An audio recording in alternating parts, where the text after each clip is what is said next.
제가 한번 질문을 드립니다. 어떻게 하면은 항상 만족하며 항상 감사하는 신앙으로 들어갈 수 있을까 하는 질문입니다. 그래서 우리가 이걸 배워야 되는 것입니다. 이 질문에 대한 대답을 갖고 있어야만 하나님께서 인도하시는 이 좁은 길을 감사와 기쁨으로 갈 수 있다 하는 것입니다. 오늘 나눌 말씀은 어떤 상황에서도 만족하는 신앙이죠. 오늘 많은 그리스도인들이 원하는 그것을 지금 오늘 우리가 나누려고 하는 것입니다. 만족하는 신앙 말이죠. 이것을 또 다른 제목으로 제가 붙여놨는데, 하나님께서 능력을 주시는 사람이 누구인가? 하나님께서 능력을 주셔서 능력 있는 신앙, 이 정체가 뭔가? 어떤 상황에서도 만족하는 것이 능력을 받는 신앙이라는 것입니다. 오늘날 교회 다니는 분들을 두 그룹으로 나누면은 만족하는 사람과 만족하지 못하는 사람들로 나눠집니다. 정말 근데 안타까운 건 뭐예요? 정말 좁은 길을 갑니다. 진리대로 살려고 해요. 그런데 만족하지 못하는 거예요. 이 좁은 길은 확신과 감사로 가는 길인데 만족이 없으면 이 길을 끝까지 갈 수가 없어요. 이건 모든 사람들이 마찬가지입니다. 참 이상합니다. 교회도 정말 열심히 다니고 말씀도 잘 순종하려고 해요. 그리고 그 삶을 보면 부족한 것이 없어 보여요. 그런데 만족하지 못하는 거예요. 그분과 나눠서 대화해보면 만족이 없어요. 근데 어떤 분들은 또 보면은 제가 보기에 정말 많이 망가져 있어요. 만족할 수 없는 상황입니다. 그런데 거기서 만족하면서 또 살게 되는 것입니다. 이 둘의 차이가 어디서 생길까요? 제가 한번 질문을 드립니다. 어떻게 하면은 항상 만족하며 항상 감사하는 신앙으로 들어갈 수 있을까 하는 질문입니다. 어쩌다 한 번 감사하는 게 아니라, 어쩌다 한 번 만족하는 게 아니라 항상입니다. 성경은 항상을 요구하고 있는 것입니다. 항상. 그래서 우리가 이걸 배워야 되는 것입니다. 이 질문에 대한 대답을 갖고 있어야만 하나님께서 인도하시는 이 좁은 길을 감사와 기쁨으로 갈 수 있다 하는 것입니다. 굉장히 중요한 말씀이죠. 먼저 말씀드리고 싶은 것은 항상 감사하고 항상 만족하려면은요, 저주와 축복을 잘 구분하셔야 돼요. 지금 내게 오는 것이 저주인지 축복인지 구별을 할 수 있어야 된다는 것입니다. 성도 여러분, 지금 내 눈에는 저주처럼 보이는데 축복일 수 있다는 것입니다. 지금 당장은 축복처럼 보여요. 모든 것이 잘 돼가는 것처럼 보입니다. 뭐가 남아요. 그런데 저주가 될 수 있다는 것입니다. 이것을 분간을 정확하지 않으면 길을 잃어버리게 되는 것입니다. 어떤 분은 하나님께서 주시는 지금 축복인데, 지금 하나님께서 그분에게 축복을 주고 있는데 저주인 줄 알고 자꾸 슬프고 낙담하고, 하나님 어쩌 이럴 수가 있습니까? 나한테 이렇게 한다는 것이죠. 또 어떤 경우에는 저주예요. 그런데 축복인 줄 알고 감사 헌금 드리고 있어요. 이럴 수가 있다는 것입니다. 그래서 오늘날 이런 일들이 교회 안에 생기고 각 사람들에게 일어나는데, 우리가 이것을 어떻게 들여다보고 어떻게 구별할 수 있어야 되는가, 오늘 설교가 이 문제를 다루고 있습니다. 이것을 알면은 항상 감사하고 항상 만족할 수 있습니다. 다윗의 아들 압살롬 아시죠, 여러분들?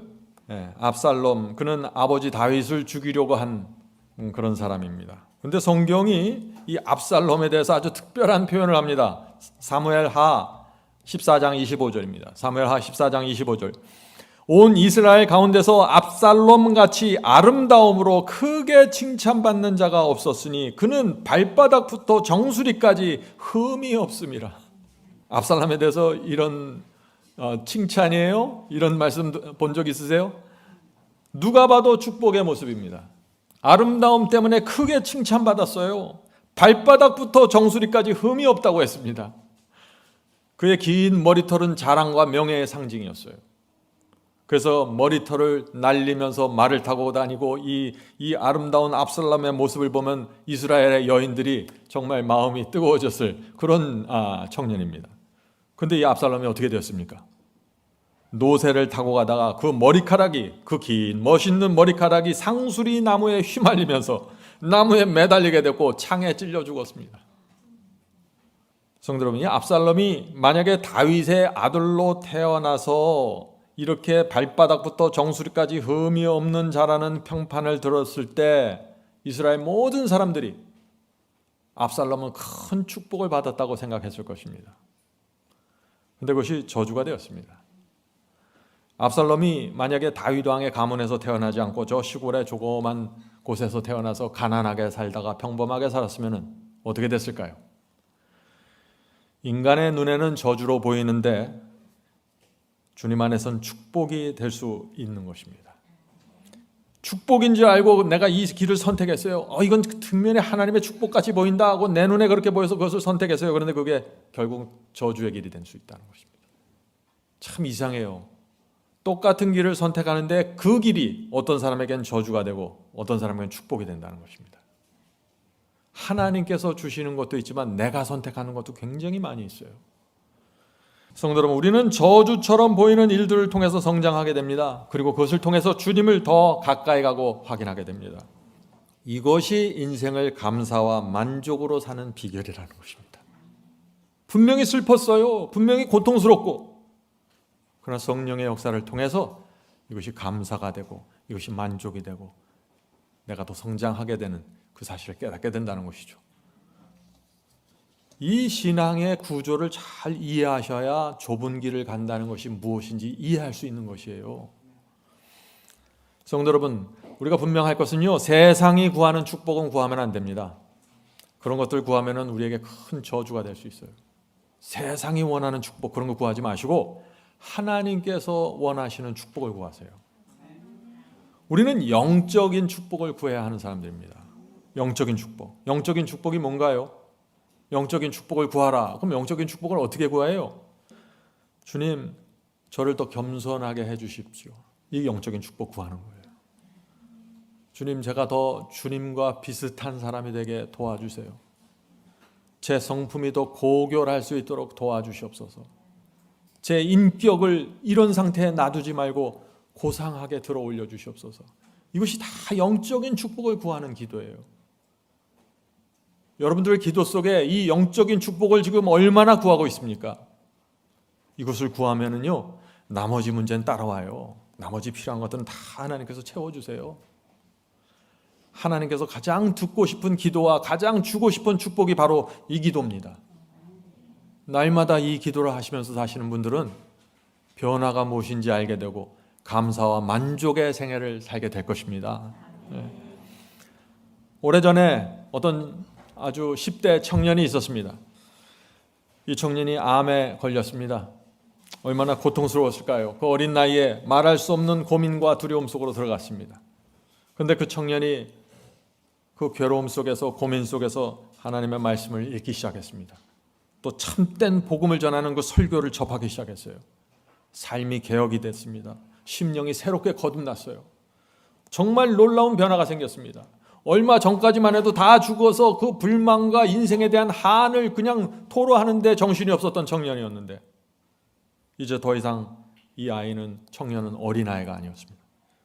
성숙하고 영적인 깊이를 가진 그리스도인이 되었습니다. 그 청년을 만나면은 얼굴에 평안과 경건함이 흘렀습니다. 성도 여러분, 거듭남은 이런 거예요.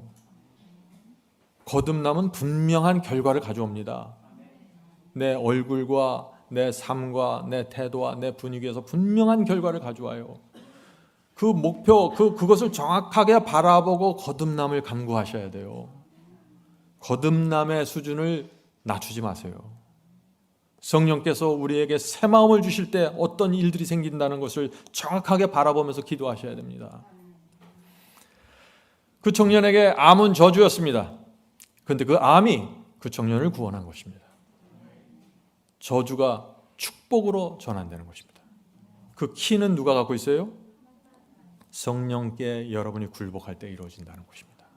하나님의 말씀에 여러분이 굴복할 때 이루어진다는 것입니다. 그래서 저주도 좋고 축복도 좋아요. 내가 이것을 어떻게 받아들이고 내가 이것을 어떻게 하나님께 갖고 나가는가가 중요하다는 것입니다. 그래서 항상 기뻐하고 감사할 수 있는 것입니다. 저주가 오든 축복이 오든 말이죠. 성도 여러분, 여러분들이 바이블 칼리지를 공부하면서 야, 이거 교리가 이렇게 복잡하고 다니엘 요한계시록의 해석이 이렇게 어려운데 이거 다 어떻게 깨닫나 걱정 많이 하셨나요? 그런데 공부하면 할수록 진리가 아주 단순하다는 것을 여러분이 깨닫게 될 것입니다. 진리는 단순한 거예요.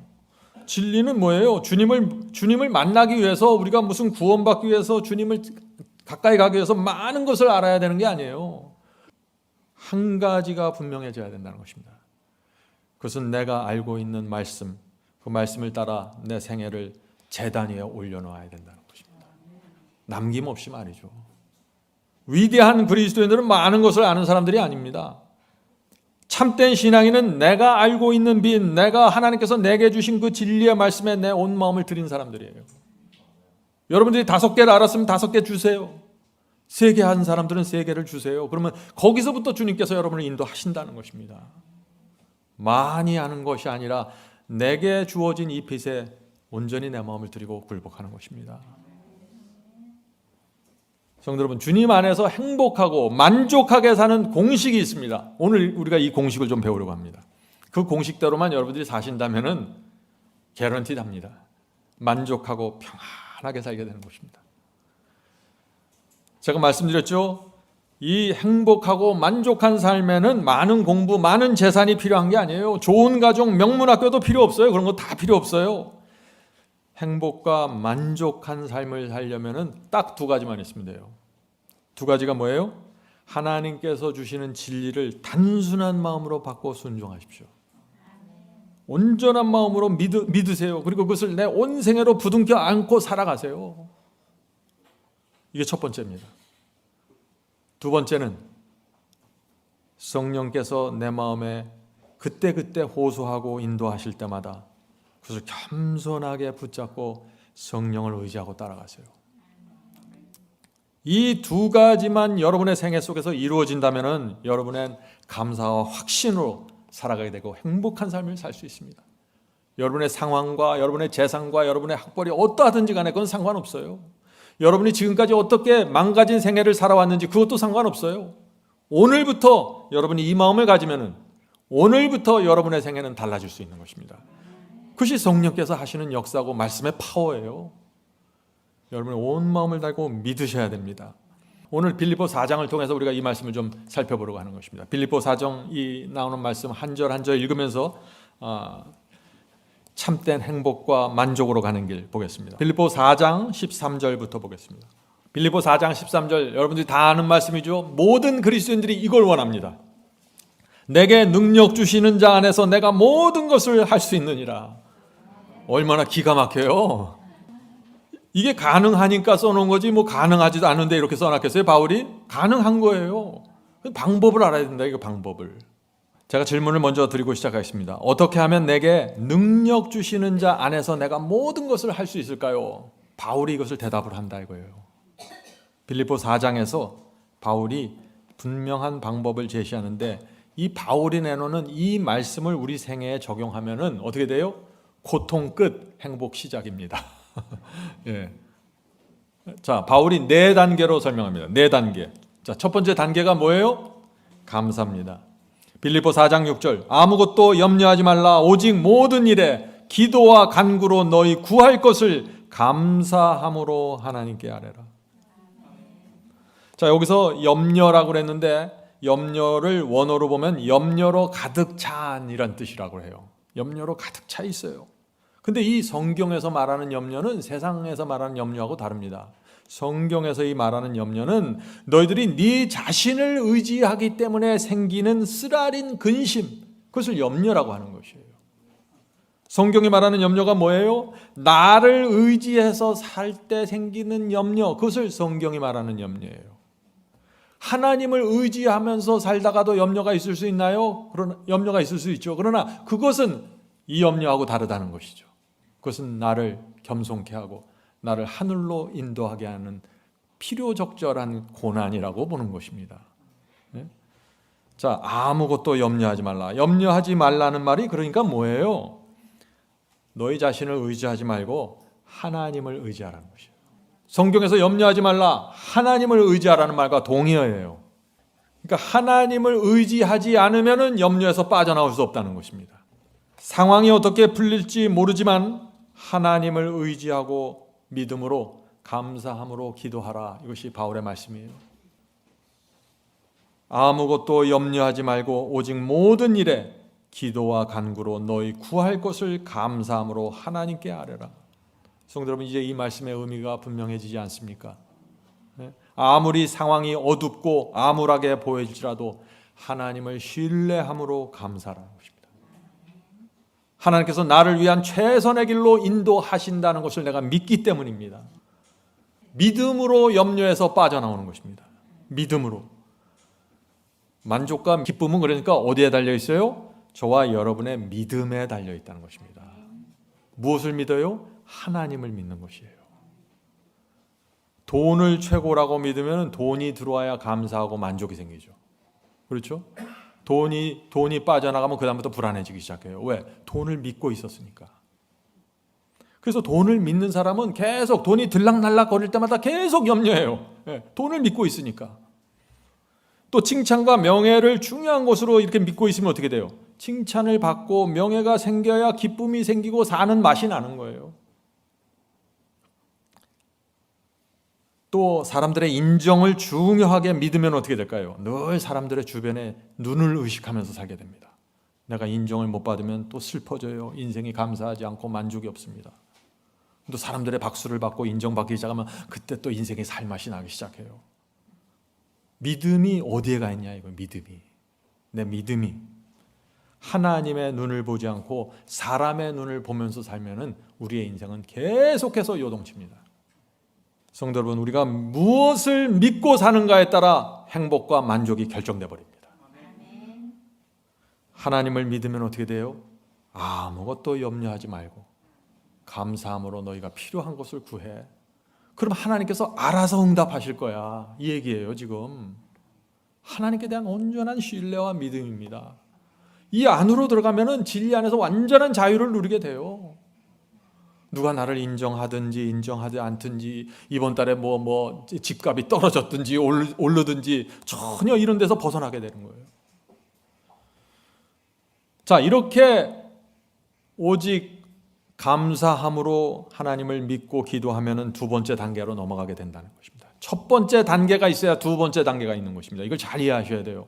첫 번째 단계 없이 두 번째 단계로 막 들어가려고 하는데 그거 안 돼요. 두 번째 단계 뭡니까? 7절입니다. 그리하면, 그렇죠? 모든 일에 감사로 기도하면, 그리하면 모든 지각에 뛰어난 하나님의 평강이 그리스도 예수 안에서 너희 마음과 생각을 지키시리라. 아무리 염려가 많아도 하나님을 믿고 감사함으로 기도하면 그 다음에 뭐가 와요? 평강이 온다는 것입니다. 첫 단계가 없이 평강만 구하려고 하지 마세요. 첫 단계가 있어야 두 번째 단계가 있는 것입니다. 마음과 생각이 염려로 가득 차 있다고 할지라도 나를 사랑하시는 그 하나님을 신뢰하고 감사로 기도하면 우리 마음과 생각이 지켜진다는 것입니다. 무엇으로? 평강으로 지켜진다는 것입니다. 흔들리지 않게 된다는 것입니다. 우리가 지금 무엇을 배우고 있나요?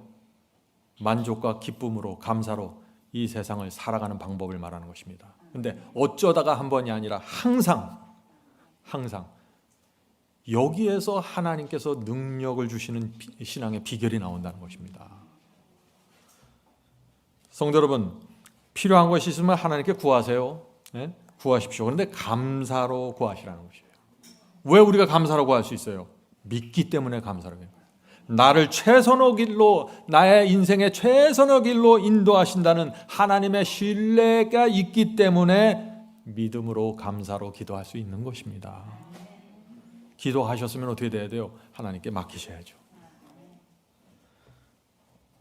하나님께서 알아서 나를 인도하실 것이라는 믿음, 하나님께서 알아서 내 자녀를 인도하실 것이라는 믿음, 하나님께서 알아서 내 재정을 움직이신다는 믿음, 이 믿음 때문에 평강이 오는 것입니다. 내가 문제를 해결해서 평강을 찾는 게 아니에요. 성도 여러분, 내 생각, 내 판단, 내 꾀, 내 계획으로 살아가면요 항상 상황이 움직이고 꼬일 때마다 불안하고 두렵습니다. 제가 살아오면서 그걸 너무나 많이 경험했어요. 그렇게 살지 마세요. 그것은 슬픈 생애고 참 내 인생 내가 망가뜨리는 생애입니다. 하나님의 뜻이 무엇인지 살피세요. 그리고 그 뜻을 붙잡고 사세요. 그럼 어떻게 돼요? 아무리 어려운 일이 있어도 하나님께서 알아서 하시겠지. 나는 지금 하나님의 뜻을 붙잡고 갖고 있기 때문에. 그런 사람의 마음에 무엇이 있어요? 평강이 있다는 것입니다. 평강이. 사람들은 이렇게 말하죠. 아니 어떻게 염려하지 않을 수 있습니까? 우리가 로봇가 아닌데 어떻게 위기의 상황에서 우리가 평안을 누릴 수 있습니까? 하는 질문을 계속해서 던집니다. 우리의 평안이 어디에 있나요?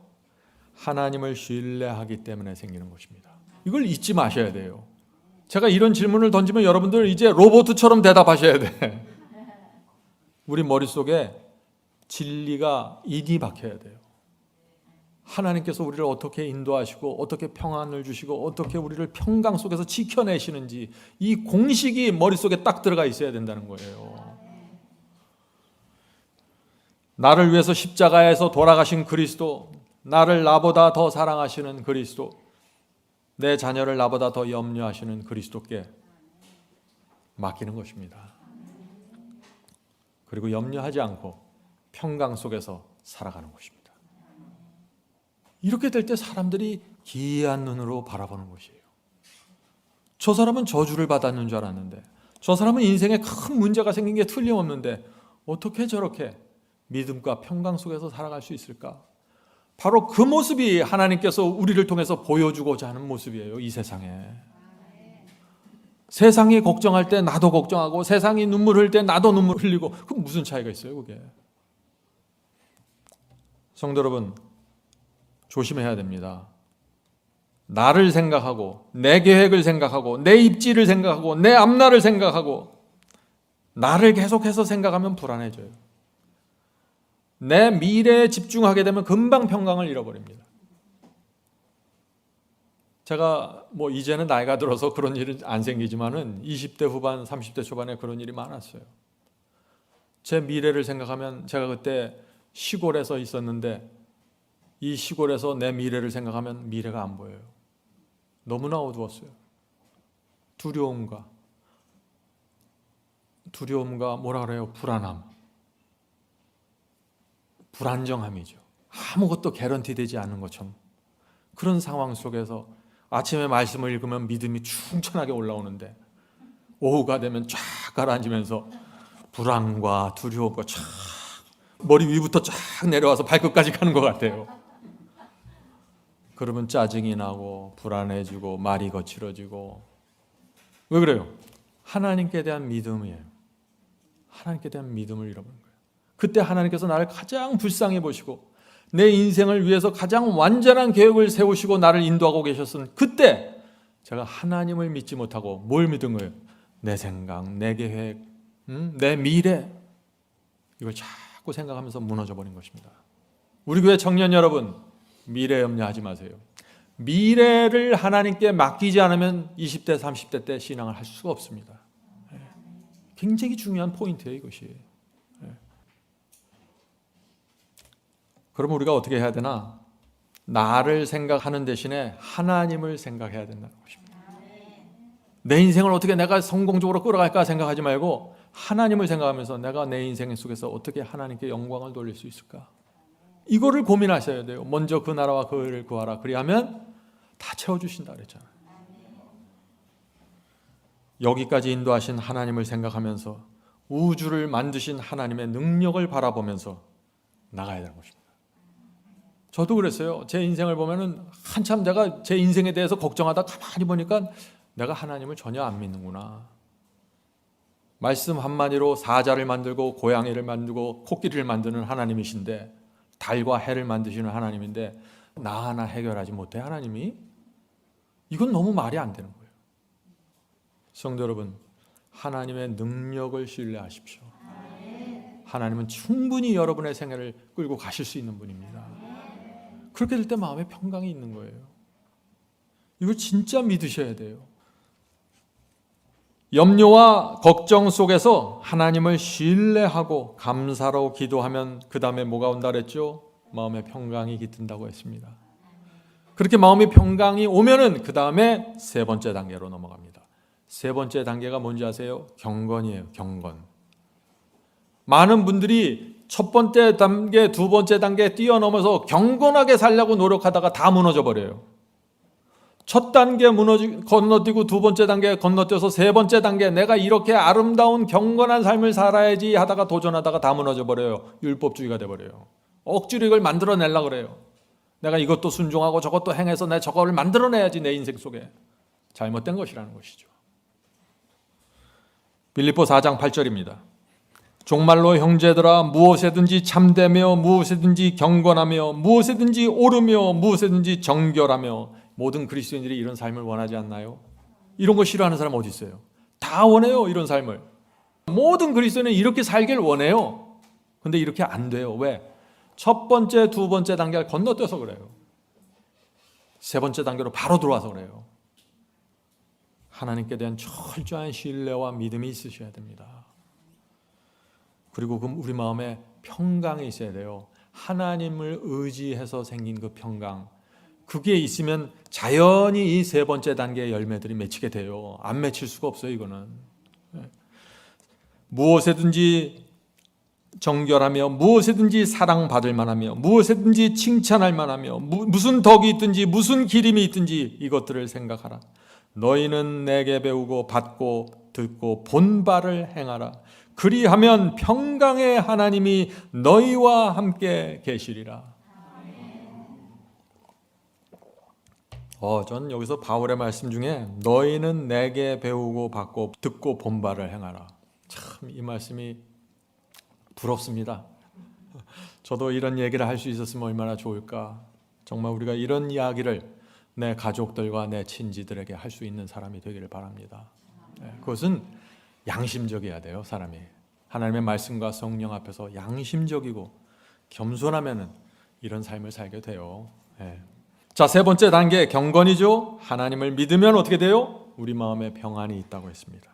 평안하면은 오늘 이 8절에 나오는 이런 경건한 모습과 생애와 성품이 이루어지게 된다는 것입니다. 근데 제 문제는 뭐였어요? 아까 말씀드렸죠. 이 세 번째 단계 직접 도전한 거예요. 무엇이든지 참되고 경건하게 살아야 내가 구원받는구나. 구원받아야지 내가. 이렇게 생각하는 거예요. 무엇이든지 정결해야지 내가 14만 4천이 되는데 그래서 거기에 도전하는 거예요. 많이 좌절했습니다. 하나님께서는 하나님과 진짜 살아있는 관계를 원하세요. 내가 너희를 신뢰하고 믿는 것처럼 너도 나를 신뢰하고 믿어줘야 돼. 이럴 때 하나님께서 우리 생애 속에 역사하시면서 이 세 번째 단계 속에 풍요롭게 인도해 주세요. 마음이 넉넉하고 평안해야 경건의 열매가 맺힙니다. 늘 미래에 대해서 불안하고 생활에 대해서 불안하고 염려하고 자녀 걱정, 뭐 걱정하는데 어떻게 이런 열매들이 맺힐 수 있겠어요? 맺히려고 하면은 염려가 들어와서 확 나를 잡아버리는데. 마음이 초조하고 근심 걱정이 차 있으면은요, 이 경건한 신앙이 안 됩니다. 그건 제가 해봐서 알아요. 여러분의 경건이 무너져 있잖아요. 이상하게 경건한 생활이 안 된다. 참 아름다운 성품이 안 된다. 첫 번째 단계부터 다시 가셔야 돼. 첫 번째 단계가 무엇인지, 두 번째 단계가 무엇인지 이게 회복이 되면은 이 세 번째 참된 경건은 살아납니다. 자연히 살아나게 돼 있어요. 이 첫 번째, 두 번째 단계가 여러분의 마음과 생애 속에서 이루어지지 않으면 자꾸 예민해져요. 성격이.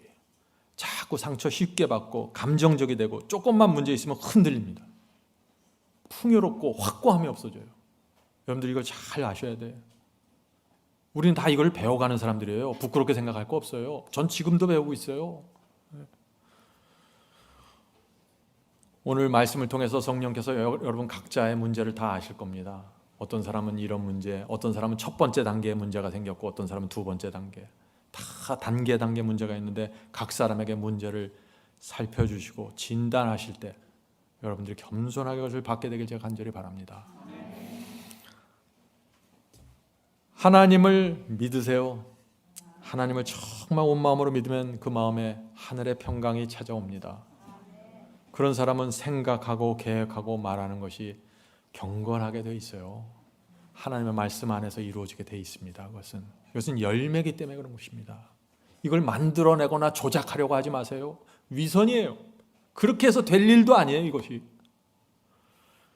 형제들아, 무엇이든지 참되며 무엇이든지 경건하며 무엇이든지 옳으며 무엇이든지 정결하며 무엇이든지 사랑할 만하며 무엇이든지 칭찬할 만하며, 이것을 어떻게 만들어낼 거예요? 인간이 뭐 하려고 생각하면 이게 경건한 건가? 이게 마태복음 몇 장에 어떻게 나와 있지? 자꾸 이렇게 해갖고 만들어 놓고 다듬어 나가는 게 아니라는 것이죠. 성도 여러분, 손해나 이익, 내게 이것을 했을 때 손해가 생기고 이것을 했을 때 이익이 생기고 그렇게 생각하지 마세요. 내가 이것을 했을 때 내게 행운이 따라오고 내가 이렇게 되면 불행해지고 그렇게 생각하는 거 아니에요. 단지 하나님의 뜻이 무엇이고 경건함이 무엇이고 거룩함이 무엇이고 그것을 먼저 생각하고 거기에다 모든 인생의 초점을 맞추고 살아가는 거예요. 그럼 거기에 고난도 생기고 슬픔도 생기고 어려움도 생길 수 있겠죠? 그런데 하나님을 믿음으로 평강이 찾아오고 상황이 역전된다는 것입니다. 이것이 하나님께서 우리를 인도하시는 방법이에요. 내가 이런 결정을 하면 하나님께 영광이 돌려지게 될까? 그렇게 생각하라는 것이죠. 나를 중심으로 생각하는 것이 아니라 하나님을 중심으로 생각하는 것입니다. 이것이 거듭난 사람의 특징이에요. 여러분의 심령이 정말 말씀과 성령으로 거듭났으면 이렇게 생각하지 말라고 해도 이렇게 생각하게 돼 있어요. 이것은 다르게 생각을 못해요. 심령이 거듭나 버리면.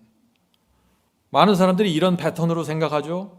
내가 이런 계획을 세우면 내가 돈을 더 많이 벌 거야.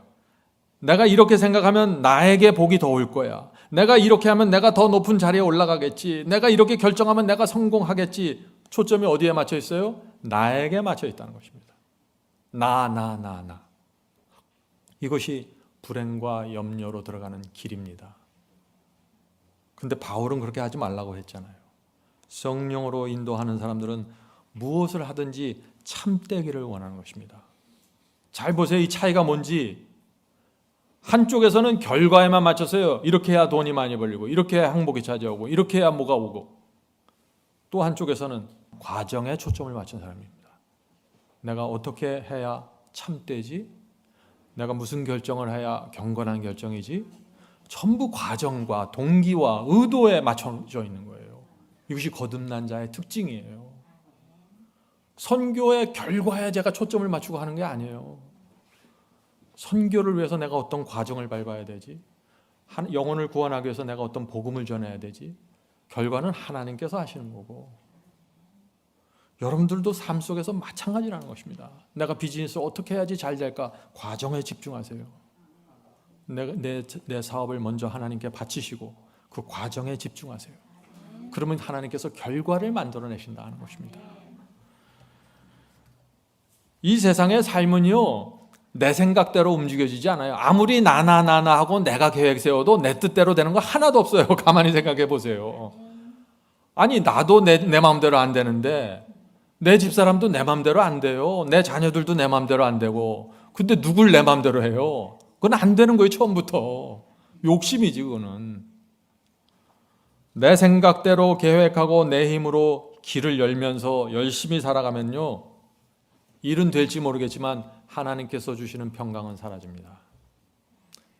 내가 정말 하나님의 뜻을 붙잡고 믿음으로 산다는 확신도 사라져버립니다.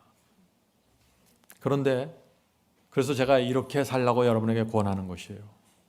하나님의 말씀을 살피고 하나님의 뜻대로 사십시오.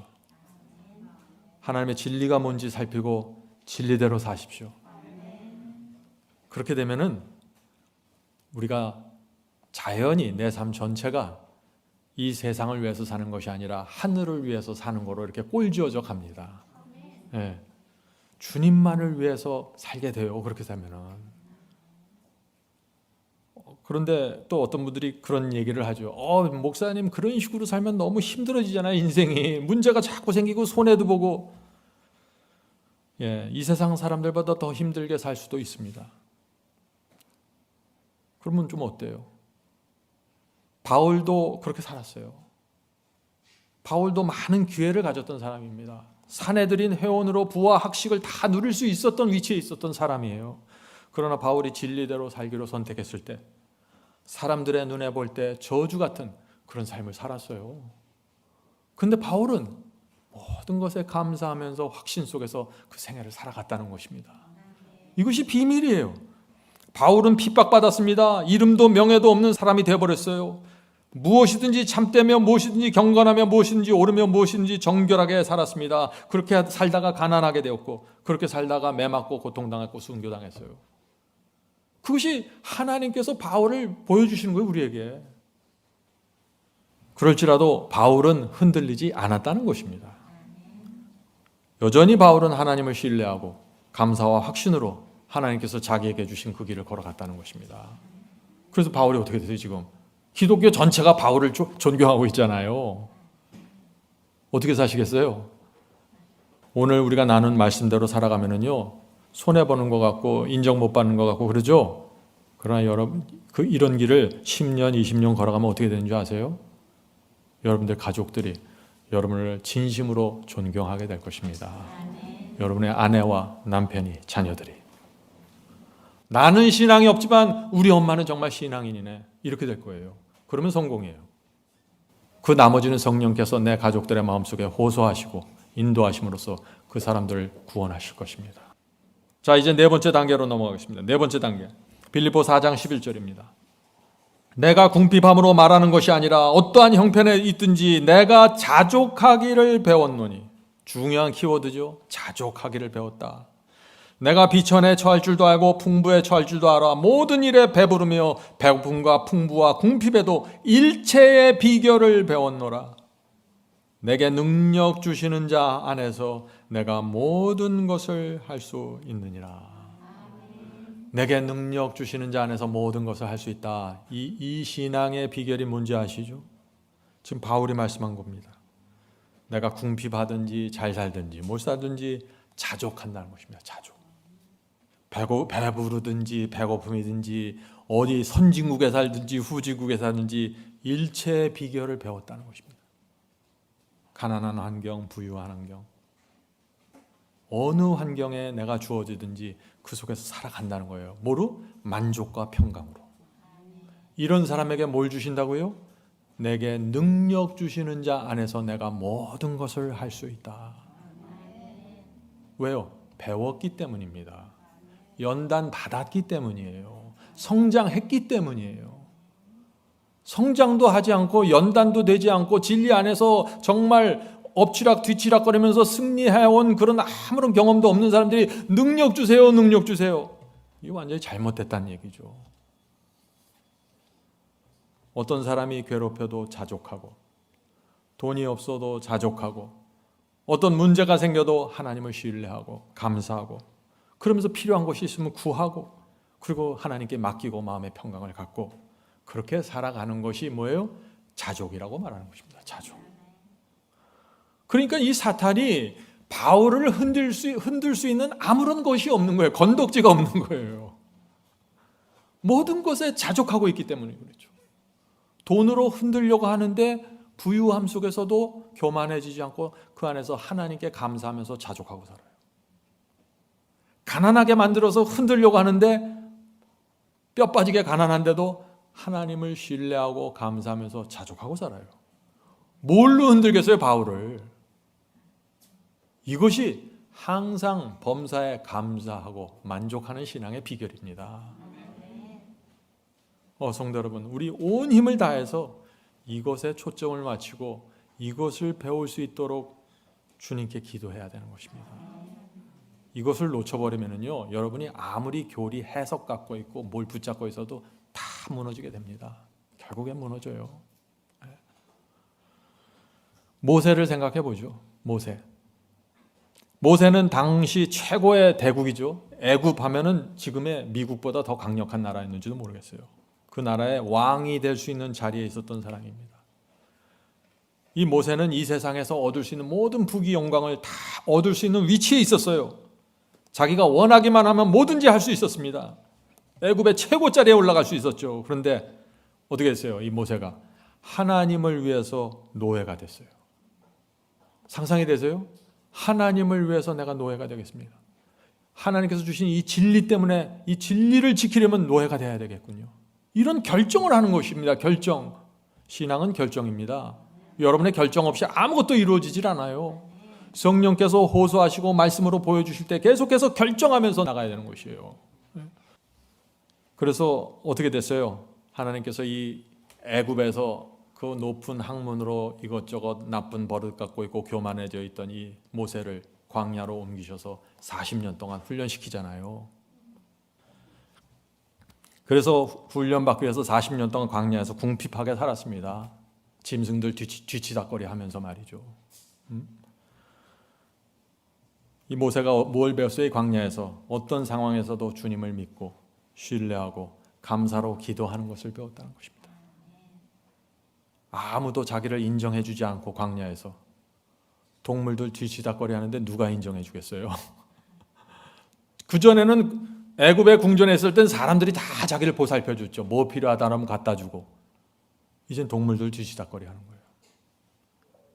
40년의 생애를 살면서 겸손하게 되었고 자족이 뭔지를 배웠습니다. 자족한다는 것이. 그래서 결국 하나님께서 이 모세를 들어서 영광스러운 자리에 올려놓잖아요. 또 하나님께서는 반드시 전환시키고 회복시키고 역전시키십니다. 전 제 인생에 그걸 많이 봐요. 모세 오경을 기록했죠. 성경의 가장 위대한 그리스도인 중에 한 분이 되었습니다. 자, 이제 질문을 드립니다. 모세가 어떻게 왕의 자리를 포기하는 그 결정을 할 수 있었을까 하는 질문입니다. 여기 모세보다 더 높은 분은 없잖아요. 모세가 포기한 그런 결정, 그 왕을 포기하는 그 결정을 모세가 어떻게 할 수 있었을까? 모세는 진리를 있는 그대로 본 거예요. 내가 이 세상에서 뭐 50년, 60년, 몇십 년 조금 편하게 살아봤자 아무 의미 없다. 그렇게 생각한 거예요. 하나님을 위해서 단 하루라도 하나님을 위해서 사는 게 가장 의미가 있다고 본 것입니다. 그리고 영원히 내가 사랑하는 그 주님과 영원히 하늘에서 함께 살 수만 있다면 이 왕의 자리가 뭐냐? 아무것도 아니다. 이렇게 생각하는 거예요. 성도 여러분, 이 세상에서 조금 더 잘 먹고 조금 더 좋은 집에 살고 아웅다웅 하는 것보다 영원한 행복을 바라보고 사세요. 그러면 이 마음에 감사와 평강이 생기는 것입니다. 이제 여러분도 결정하셔야 됩니다. 그렇죠? 성령께서 여러분 속에 말씀하실 거예요. 내가 이제 무엇을 결정해야 되는 거구나. 모세가 한 그런 결정이 내 생애 속에서 이루어져야 된다는 것입니다. 왜 모세만 결정하고 우리는 결정 안 해야 돼요? 너무 이상하잖아요. 왜 바울만 결정해야 되냐고. 나는 바울만 보고 따라가고 나는 아무런 결정도 안 하고. 성경에 그런 건 없어요. 근데 그런 결정을 하면은 하나님께서 우리를 회복시키고 지키시고 가장 행복한 길로 인도하신다는 것이 성경의 약속이에요. 근데 이것이 보이지 않기 때문에 믿음으로 하라는 것입니다. 보이지 않는 것을 믿음으로. 자, 자족한다는 말 한번 생각해 보죠. 자족이 뭐예요? 자족한다는 것은 외부 환경에 상관없이 만족한다는 것이에요. 내가 내 환경이 좋을 땐 만족하고 환경이 좋지 않으면 불만족하고 이게 아니에요. 자족은 그런 거하고 상관없이 늘 만족하는 거예요. 자족한다는 것은 그래서 다른 사람이 만들어주는 게 아니에요. 자족이란 것은 하나님께서 내 마음속에 만족을 넣어주시는 거예요. 내가 대주우리에 있든지 내가 왕궁에 있든지 하나님께서 내게 만족하는 마음을 주시는 거예요. 자족이에요, 이것이. 하나님께서 내 손에 쥐어주는 대로 감사하게 받는 것, 이게 자족이에요. 내게 이 직장을 주었습니까? 감사합니다. 내게 이 집을 주셨네요. 감사합니다. 내게 이 학벌을 주셨네요. 감사합니다. 하나님께서 내 손에 주는 걸 감사하게 받는 거예요. 근데 제 젊었을 때 제 고민이 뭔지 알아요? 제 손에 준 건 보지 않고 남의 손에 준 걸 자꾸 들여다보면서 저게 왜 내 손에 안 들어올까? 여기서부터 무너지는 거예요. 대부분의 사람들이 그래요. 대부분의 사람들이. 하나님께서 100원 주면 100원에 만족하고 1000원 주면 1000원에 만족하는 사람. 그 사람이 그냥 만족하는 데서 끝나는 게 아니라 그 사람에게 하나님께서 능력을 주신다는 거예요. 지금 빌립보서의 기별은 그거예요. 너희가 만족하면서 재밌게 행복하게 살아라. 그게 아니에요. 하나님의 능력이 누구한테 임하는지 봐라. 그 얘기를 하는 거예요. 이 빌립보서의 기별은. 오늘 많은 그리스도인들이 능력 없는 신앙생활을 해요. 왜 그래요? 바울의 말씀이 빌립보에서 많은 이 말씀이 들어가질 않은 거예요.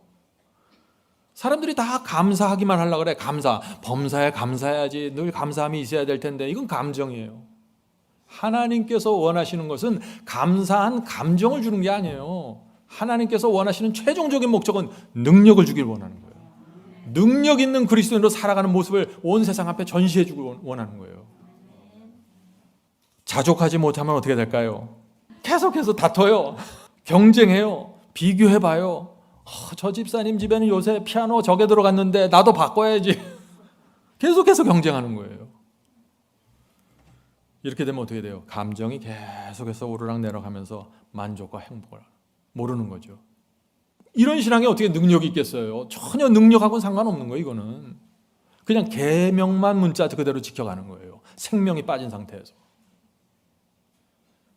계명을 문자 그대로 지키셔야 됩니다. 그러나 능력과 생명이 있어야 되는 것이죠. 이 두 개가 연합이 될 때 하나님의 영광이 그대로 드러나 버리는 거죠. 어떤 상황, 어떤 형편에 있어도 만족할 줄 아는 사람, 자족할 줄 아는 사람에게 그런 사람은 하나님의 능력 안에서 모든 것을 할 수 있다는 것입니다. 근데 내 형편, 내 처지를 보면서 자꾸 불평하고 처지고 하나님 왜 이래요? 난 열심히 하려고 그러는데 자꾸 왜 이렇게 내 길을 막으세요? 이러면 어떻게 돼요? 능력을 못 주세요. 능력을. 그냥 주저앉아 있어야죠. 자족입니다. 어떤 상황에서도 하나님을 의지하고 복음을 전할 수 있게 되어야 합니다. 아무리 어려워도 자녀들에게 힘들다고 말하지 말아야 돼요. 왜냐하면 내가 자족할 수 있기 때문에 그런 것이죠. 자녀들에게 우리의 고민을 얘기할 수 있습니까? 얘기할 수 있습니다. 그런데 그것이 어떤 분위기에서 이루어지냐가 중요한 것이죠. 우리 자녀들이 볼 때 정말 자녀들 마음속에서도 걱정이 될 만큼 심각한 상황인데 아빠 엄마가 그 안에서 자족하고 만족하고 하나님께 믿음을 드리면은 가장 강력한 전도가 그때 이루어지는 것입니다. 그때 가장 강력한 성령의 역사가 내 자녀들의 마음속에서 이루어지는 것이에요. 하나님께서 이 자족하는 사람에게 능력을 주신다는 거 잊지 마세요. 견딜 수 있는 능력, 이길 수 있는 능력, 상황을 뚫고 나갈 수 있는 능력을 공급해 주시는 것입니다. 누구에게요? 자족하는 사람에게. 하나님께서 내게 주신 것에 만족하는 사람에게 능력을 주시는 것입니다. 그런 사람을 왜 능력을 주세요? 하나님께서 하나님의 플랜대로 하나님의 섭리와 지혜에 의해서 내게 이런 고난과 이런 상황을 허락하셨는데 내가 그것을 하나님을 신뢰하고 왜 이런 상황이 생겼는지, 왜 집에 기둥이 무너졌는지, 욥처럼 왜 기둥이 무너지고 왜 자녀들이 죽었는지 전혀 이해가 안 되는데 그 속에서도 하나님을 신뢰하면 어떻게 될까요? 고맙구나. 정말 고맙다. 내가 너희가 능력을 줘서 이 상황을 회복시켜 줄 거야. 왜 우리만 하나님을 믿어야 돼요? 하나님도 우리를 믿을 수 있어야 되는 거예요. 그런데 이것이 안 되면은 이 능력의 공급이 끊어져 버려요. 쉽게 말해서 이런 거예요. 어떤 분들은 돈이 조금만 있으면 금방 교만해져. 기도는 열심히 해. 그런데 교만해요. 어떤 분들은 조금만 높은 자리에 올라가면 거들먹거려요. 거들먹. 조금만 공부 많이 하면 남들 내려다봐요. 어떻게 하나님께서 그런 사람들 신뢰할 수 있을까요? 신뢰할 수 없죠. 능력 주면 능력 주는 대로 교만해지는데 조심하는 거예요. 그래서 성도 여러분, 하나님께서 지금 어떤 사람들 찾고 계실까요? 어떤 형편에 있든지 자족하면서 진리의 길을 그대로 묵묵히 가는 사람들입니다. 하나님께서 신뢰할 수 있는 사람들입니다. 성도 여러분, 이 신앙은 하나님께서 주신 것에 만족하는 것입니다. 잊지 마세요. 네, 하나님을 너무 신뢰하기 때문에 그분께서 무엇을 주든지 무엇을 허락하든지 자족하게 되는 것입니다. 우리는 이 만족과 행복의 생애를 살 수 있습니다. 하나님을 정말 믿기만 하면 말이죠. 저와 여러분의 삶에 고난이 오고 어려움이 얼마나 많았습니까? 지난 생애 속에. 근데 앞으로도 또 올 수 있다는 것입니다. 염려하지 마세요. 그런 것들이 모두 합력하여 우리를 하늘로 인도하는 수단이 될 것입니다. 그런 것들 때문에 내가 겸손해지고 그런 것들 때문에 내가 내 자신을 보게 되고 그래서 더 성장하게 되고 주님께 더 가까이 가게 되고 그래서 모든 것을 할 수 있는 능력을 받게 되는 것입니다. 성령께서 우리 모두를 오늘 우리가 살펴본 이 신앙 속으로 인도해 주시길 제가 간절히 바랍니다. 하늘에 계신 저희들의 아버지, 정말 주님께서 저희를 여기까지 인도해 주셨고 성경과 예언에 나타난 그 하나님의 아름다운 성품과 하나님의 마음을 저희가 알고 있습니다. 이제 저희가 주님을 온 마음으로 신뢰하고 믿을 수 있도록 성령께서 저희 속에 들어와 역사해 주시옵소서. 주님을 신뢰하는 삶을 살기 원합니다. 이 인생에 이런 일 저런 일 참 이해하기 어려운 일이 생길지라도 저희가 끝까지 주님을 신뢰하면서 감사와 만족으로 주님께 가까이 갈 수 있도록 도와주시옵소서. 정말 저희가 주님께 감사합니다. 저희 인생에 어려운 일들이 정말 많았지만 저에게 빛을 주시고 이곳까지 인도해 주시고 하나님의 말씀으로 계속해서 더 높은 곳을 향하여 나아갈 수 있는 길을 열어 보여주시니 감사합니다. 주여, 저희가 진리 안에서 참된 자유를 누리기 원합니다. 하나님의 말씀 안에서 참된 만족과 행복을 누리길 원합니다. 주께서 주고자 하는 그 능력 있는 경건의 삶을 살길 원합니다. 주여, 도와주시옵소서. 저희 인생에 있는 문제가 무엇인지 보여주시고 저희 신앙의 문제, 저희 성품의 문제, 저희 인격의 문제를 보여주시옵소서. 고침받을 수 있도록 도와주시옵소서. 오늘 들은 말씀을 통해 인생의 참된 자유와 행복을 누릴 수 있도록 도와주시옵소서. 주께서 이 교회를 축복하시고 저희 교회에 남아있는 길을 끝까지 갈 수 있도록 붙잡아 주시옵소서. 예수님의 이름으로 간절하게 기도드립니다. 아멘.